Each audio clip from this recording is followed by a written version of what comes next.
big love for you guys and what you're doing every week. Look, I mean, I am the elected Member of Parliament for Ealing Central Acton. Hitesh Taylor is here. Where's he hiding? He's here. Yeah, he is the councillor for where we are now, East Acton Ward. So when people say complain to your MP, in your case, or complain to your councillor, that's us too. And I don't want to go on for ages because everyone's been here a long time, and politicians are always very unpopular people. They're down there with like used car salesmen in the trustworthy states. But I mean, there are sometimes issues that have been fought on for decades. People have been marching and protesting for decades, centuries even. Things like police brutality. We just took a knee, didn't we? 8 minutes 47 seconds, I think it was. And that's how long George Floyd was kneed to death. Let's just hope, friends, that his death is not just another in a list of names. Do you know what I mean? In this country, we've had Cynthia Jarrett, Cherry Gross, John Charles de Menezes. There's a whole load, Mark Duggan. And sometimes there are issues that kind of slow burn, and then it takes a flashpoint event to make them explode and blow up. Let's hope that the death, of Brother George has not been in vain, that this is one. And we've seen it as well with COVID, haven't we? It started off when we saw the pictures of the people who were dying, and we thought, hang on, they're all of the same pigmentation. And then the figures came out, the report from Public Health England that showed, I think they called it comorbidities or something. I mean, quite often it makes me uncomfortable. I don't know about you guys. It feels like we are being blamed. They say these are people who are in multi-generational households, people that have got high blood pressure, hypertension, all these things. But it's this sort of conflation of circumstances and disadvantage that has done this, that, means that black lives are being lost at an alarming rate. So when people say all lives matter, that's ridiculous.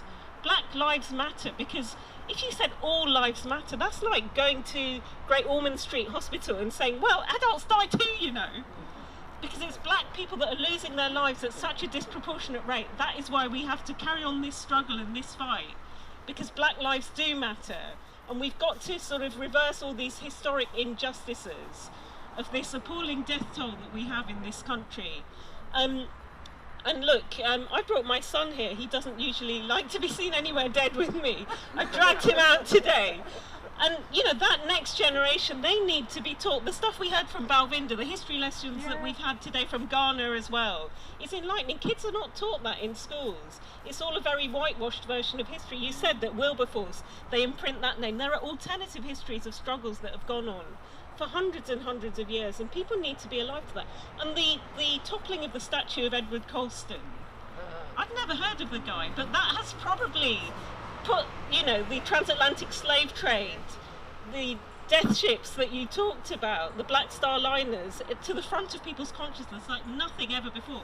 And it was an exhilarating moment. I'm an elected politician, and we believe in representative democracy. You do things properly through committees and votes, but it was brilliant to see him decapitated, rolled along, and then chucked in the sea where all the slave ships used to come. So, I found that an exciting moment, and I think we've got to reevaluate all those statues. When they boxed up Churchill, we're taught that this man is a sort of god, but the Tony Pandy massacre in Wales, the Bengal massacre, my fellow country people, 3 million of them wiped out. They give us a very sanitised version of history. And I think Gavin Williamson said kids need to be taught the good as well as the bad. It's too much of the good, too much of the airbrush that people are taught. So let's fight to get a more representative curriculum, because, as the brother before said, you cannot understand your present unless you understand your past. So, look, I said I would be short. Politicians come in for a lot of flack, I know.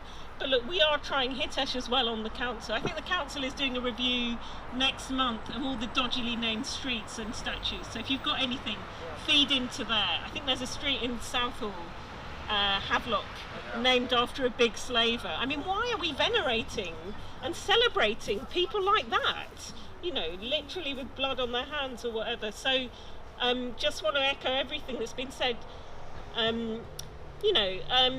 When they try and divide, we have got to unite. And I know that term BME, some people don't like it because it does sort of, I know, it does lump everyone together into a whole big dustbin category, doesn't it? It's very simplistic. But in some ways, we've got to be united as well, because they try and divide and rule these people. So in some ways, it's a unifying. I realise it's very problematic, but you know, when they seek to divide, we've got to be united.